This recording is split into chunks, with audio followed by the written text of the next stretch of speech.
And moving along through the card, we got another great striking fight with Roman Kopylov taking on Claudio Ribeiro.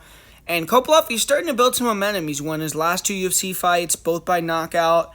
And his UFC career started bad. He was 0-2, but he has turned it around, and now he's looking like he could potentially be a player here. If he could take out Ribeiro and what's likely to be a very fan-friendly matchup, he's going to be in line for a big opportunity.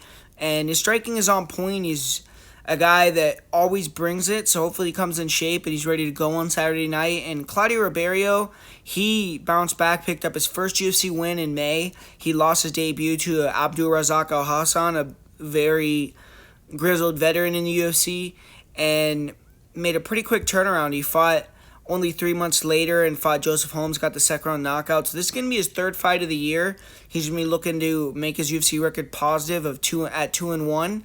And try to make a statement here in his fight against Roman Kopylov. And Ribeiro is an excellent athlete. He's one of the best athletes, in my opinion, in that weight class.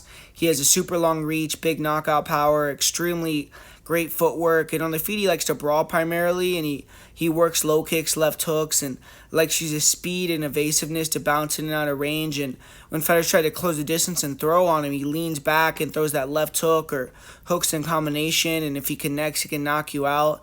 It does make him susceptible to getting countered, but with his speed, power, and length, he's very effective. He can close the gap quick, land blitz attacks. He also has killer instincts, so when he hurts someone, he usually takes them out. Of course, the striking style, there is danger. He's there to be countered, and we saw him get clipped and finished against Al Hassan. But more often than not, if it's a firefight, Ribeiro is going to come out on top. He has 11 knockout wins. He's only been finished by strikes one time. And his last fight, he showed off some explosiveness in a different manner. He fought an opponent with notoriously bad takedown defense. He showed good fight IQ, took him down. He exploded into a couple double legs. Eventually, he showed good ground and pound and finished from the top position. His wrestling defensively is pretty good, but he can be held against the cage. And cardio, when it does become a grappling match for Ribeiro, has fallen off a cliff in the past. He is someone that looks to punish the legs, and I think he's going to look to use those inside leg kicks in this one and then try to land one of those big left hooks or hooks in combination to close the show. But Roman Kopylov, he's a slick technical southpaw. He has super fast hands. He's sharp and accurate. He has good jab, nice 3-2s, fast straight punch combinations, really nice left kick.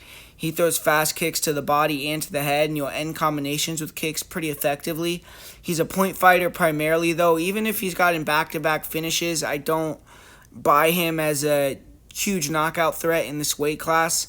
He does have good straight punch counter combinations. He has a pretty good head kick, and he is going to be looking to get Claudio out of there. And with this type of opponent, he could potentially, but I do think he is more of a attrition guy. And he has good defense till he gets tired, and his cardio is questionable. With this fight being in Utah, I really wouldn't be shocked if Kopylov and Ribeiro gassed out if this fight went past the first round. But Kopylov, he isn't much of a wrestler or a grappler. We don't really see him going for takedowns much, and he likes to keep it standing. Takedown defense is a little questionable, and if you do take him down, he also gets tired quickly like Ribeiro. He does have good ability to survive. We saw him last the full 15 minutes, even though he got battered for large portions of the fight against Duraev. Carl Roberson was able to finish him with a rear naked choke, though, and I personally think this fight could go either way. Kopylov is the crisper, more technical striker, but Ribeiro's dynamic. I do think out of the two guys, he maybe maintained his gas tank and power a little bit better.